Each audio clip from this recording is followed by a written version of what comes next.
Hi all welcome back. இன்னைக்கு நம்ம என்ன செய்ய போறோம்னு பார்த்தீங்கன்னா, முட்டையும் தக்காளியும் வச்சுட்டு ஒரு சட்னிங்க.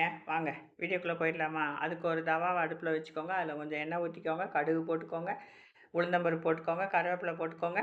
எல்லாத்தையும் நல்லா கலந்து விட்டுக்கோங்க. கரிஞ்சு போயிடக்கூடாது. அதில உள்ளி சேர்த்துக்கோங்க. உள்ளி நல்லா வாடி வரட்டுங்க. அதில பச்சை மிளகா போட்டுக்கோங்க. அதுவும் சேர்ந்து நல்லா கலந்து விடுங்க. உள்ளி வதங்குற கொஞ்சம் உப்பு போட்டுக்கோங்க. அது நல்லா கலந்து விடுங்கங்க. நல்லா உள்ளி வாடி வந்ததுக்கப்புறமா தக்காளி போட்டுக்கோங்க. தக்காளி வதங்குறதுக்கு கொஞ்சம் உப்பு போட்டுக்கோங்க. அதையும் நல்லா கலந்து விடுங்கங்க.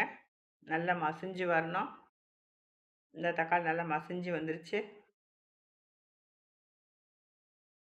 அதில இப்போ முட்டை மசாலா கொஞ்சம் போட்டுக்கோங்க. வத்தல் மிளகாய் பொடி கொஞ்சம் போட்டுக்கோங்க. அதையும் நல்லா கலந்து விடுங்க. கலந்து விட்டுட்டு நல்லா தண்ணி ஊத்தி விட்டு கொஞ்சம் கொதிக்க விடுங்கங்க. நிறையா தண்ணி ஊத்திறாதீங்க. கொஞ்சமா தண்ணி போதும். அடைச்சி வச்சு ஒரு 10 நிமிஷம் கொதிக்க விடுங்க. இந்த கொதிச்சிருச்சுங்க. தக்காளி பச்சை வாசனை எல்லாம் போயிருச்சு. முட்டை இருக்குல்லங்க, உங்களுக்கு எத்தனை முட்டை தேவையோ அத உடைச்சு ஊத்திக்கோங்க. நான் 1 தாங்க ஊத்திருக்கிறேன். நல்லா கலந்து விட்டுக்கோங்க.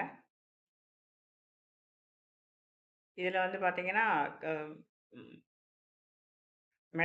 மிளகும், ஜீரகம் சேர்த்து அரைச்ச தூள் இருந்ததுங்க. பொடி இருந்தது. அத போட்டுக்கோங்க. அதையும் நல்லா கலந்து விடுங்க. கலந்து விட்டுட்டு ஒரு அடி பிடிக்க விடாம ஒரு 5 நிமிஷம் கலந்து விடுங்க. கலந்து விட்டுட்டு வாங்க சாப்பிடுவோமா? நான் இன்னைக்கு வெள்ளச்சோறு தாங்க எடுத்திருக்கிறேன். எப்படி இருக்குன்னு பார்க்கலாமா? வாங்க. Thank you. தேங்க்ஸ் ஃபார் வாட்சிங். லைக் பண்ணிட்டு பாருங்க ப்ளீஸ். வாங்க. நல்லா இருந்ததுங்க ஆனா. சூப்பர் டேஸ்ட்டா இருந்தது. நான் மிக்சர் எடுத்துக்கிட்டேங்க. மிக்சரும், பப்படமும் சைட் டிஷ்ஷா எடுத்துக்கிட்டேன். நீங்க என்ன வேணாலும் எடுத்துக்கோங்க.